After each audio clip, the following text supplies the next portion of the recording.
मंत्री सर, मेरा सर 3 ही मिनट हुआ है, मैं बहुत अपने समय पे खत्म करूंगा सर। जीरो पॉवर्टी अभियान की भी बात करते हैं सर। हम लोग आदरणीय वित्त मंत्री जी ने वादा किया कि हम बहुत से परिवारों को गरीबी रेखा से ऊपर उठाएंगे, 1.25 लाख रुपए से ज्यादा उनकी इनकम बनाने का काम करेंगे। लेकिन यही आशाएं जब 3,500 रुपया कम पाएंगी तो कैसे जीरो पॉवर्टी लाइन से ऊपर उठकर आएंगी। तो मेरा सर आपसे और आपके माध्यम से आदरणीय मंत्री जी से अनुपूरक है सर, और आदरणीय मंत्री जी से मैं अनुरोध करूंगा सर कि पुरानी बातों को ना लेके आए, और क्योंकि आशाएं जो इस उत्तर प्रदेश की है मेरे माध्यम से और आपके माध्यम से उनसे जानना चाह रही हैं, और आज इस प्रश्न के उत्तर को सुनने के लिए वो अपने टीवी पर देख रही होंगी।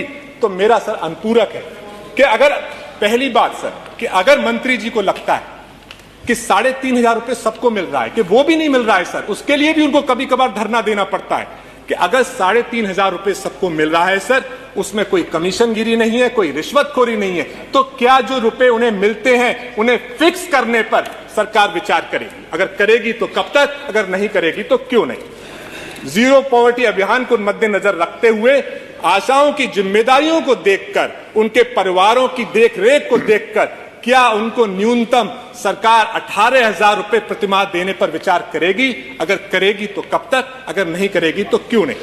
तीसरा, क्योंकि वो गांव में बीमारी के सबसे नजदीक होती है, जब गांव में कोई बीमारी फैलती है, तो क्या उन्हें लाइफ इंश्योरेंस जो सभी लोगों को कहीं 25 लाख 50 लाख रुपए मिलता है, लाइफ इंश्योरेंस और मेडिकल इंश्योरेंस, क्योंकि उन्हें इलाज कराने के लिए खुद अपने जेब से पैसे देने पड़ते हैं, क्या सरकार उन्हें लाइफ इंश्योरेंस और मेडिकल इंश्योरेंस देने पर विचार करेगी या नहीं करेगी? और सर 19 माह का जो उनका वेतन मानदेय बचाए उसको देने पर विचार करेगी या नहीं करेगी? और संगनी जो है सर, उनको स्कूटी देने पर विचार करेगी या नहीं करेगी? यही मैं सब पूछना चाहता हूँ। बहुत बहुत धन्यवाद।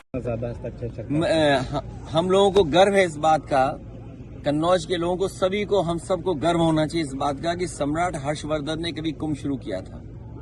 हालांकि ये आयोजन बहुत पौराणिक है, लेकिन जो डॉक्यूमेंटेड हिस्ट्री बताती है वो ये कहती है कि राजा और सम्राट हर्षवर्धन जब वहां जाते थे तब से कुंभ का आयोजन शुरू हुआ। उन्होंने उसको और भव्य बनाया और सभी धर्मों को वो बुलाते थे। कोई धर्म ऐसा नहीं था जो आता ना हो, सब धर्मों को वहां बुला करके काफी दिन आध्यात्म, धार्मिक और अन्य कार्यक्रम होते थे। दान भी दिए जाते थे, और दान इस हद तक सम्राट देते थे, महादानी इसलिए कहेगा कि सब कुछ दान कर देते थे, अपने हीरे जवाहरात जो कुछ होते सब दे आते थे, और साधारण कपड़े पहन करके वहां से लौट करके आते थे। तो ये इतिहास भी कन्नौज से जुड़ा हुआ है। और आप लोग जानते होंगे मेला परिसर में और जहां पर ये कुंभ का आयोजन होता वहीं पर सम्राट हर्षवर्धन की भी प्रतिमा लगी थी, लेकिन इस सरकार ने उनकी प्रतिमा वहां से हटा दी। और जब हम लोगों ने आवाज उठाई तो उन्होंने जल्दी में प्रतिमा एक चौराहे पे लगा दी। मैं अपने कन्नौज के लोगों को और तमाम सनातनी धर्म के लोगों को कहना चाहता हूं कि जिस सम्राट हर्षवर्धन ने कुंभ को ये पहचान दी, कुंभ को हमेशा इस रूप में कराया, उनकी प्रतिमा जहां लगी थे उससे भी अच्छी जगह जिस इलाके में कुंभ होता है वहां पर लगाएंगे और अपने कन्नौज में भी लगाएंगे। भैया क्या लगता है